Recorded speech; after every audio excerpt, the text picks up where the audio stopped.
बिहार को देश के सबसे पिछड़े राज्यों में से एक माना जाता है। बिहार में भी जो सबसे बदहाल इलाका सीमांचल है, जिसमें अररिया, पूर्णिया, किशनगंज और कटिहार के 4 जिले शामिल हैं, राज्य के सबसे पिछड़े हिस्सों में आते हैं। 2011 की जनगणना के मुताबिक सीमांचल की आबादी 1 करोड़ से ज्यादा है। फिर भी मानो कि यहाँ से विकास लापता हो गया है।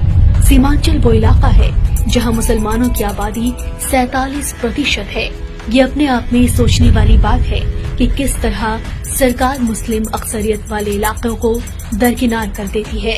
1.5 करोड़ की आबादी होने के बावजूद यहाँ एक भी बीएड कॉलेज नहीं है। यहाँ कोई भी माइनॉरिटी यूनिवर्सिटी नहीं है और न ही इस पूरे इलाके में कोई बड़ा सरकारी मदरसा है जिसमें वहाँ के मुसलमान दीनी और मॉडर्न तालीम हासिल कर पाए। मुसलमानों के बड़े गांव है, वहाँ पर मुझे सबसे ज्यादा गरीबी फटहाली दिखी।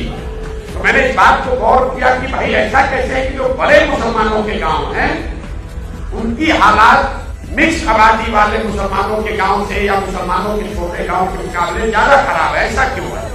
ऐसा इसलिए है, जब हमने उसका अध्ययन कराया तो ये पाया कि जो मुसलमानों के 3000 से ज्यादा आबादी वाले गांव हैं उनको सियासी तौर पर, राजनीतिक तौर पर चिन्हित कर लिया गया।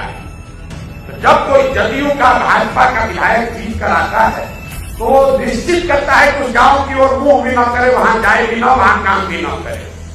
लेकिन अगर वहां कोई आरजेडी का जीत कर आ गया, कांग्रेस का जीत कर आ गया तो कहता ही कि तो 3000 रुपया अपने हाथ में ही जाएगा कहां, बगल के गांव में काम करा।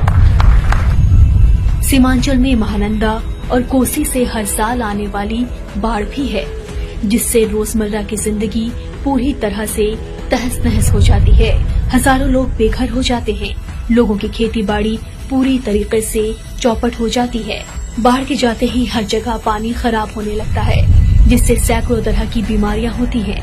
लेकिन फिर भी पूरे सीमांचल में एक भी बड़ा सरकारी हॉस्पिटल नहीं है जहां लोगों को आसानी से बेहतर इलाज मिल सके। किशनगंज अलीगढ़ मुस्लिम यूनिवर्सिटी सेंटर के हालात से तो आप वाकिफ ही होंगे। इतने अजीम इदारे का सेंटर होने के बावजूद यूनिवर्सिटी को फंड नहीं मिल रहा। एक बेहतरीन सेंट्रल यूनिवर्सिटी का सेंटर अदबनी बाउंड्री और टूटे दरवाजों के बीच किसी तरह बस चल रहा है। इलाके के लोग और तुलबा बरसों से अपने हक की लड़ाई लड़ रहे हैं, लेकिन कोई सुनने वाला नहीं है। किशनगंज नगर क्षेत्र की चूड़ापट्टी वाक़ई बस में अदब उर्दू लाइब्रेरी जिले की सबसे पुरानी सार्वजनिक लाइब्रेरी में से एक है। इस लाइब्रेरी की नींव आजादी से भी पहले रखी गई थी। सन 1934 में बनी इस लाइब्रेरी की इमारत अब जर्जर हो चुकी है।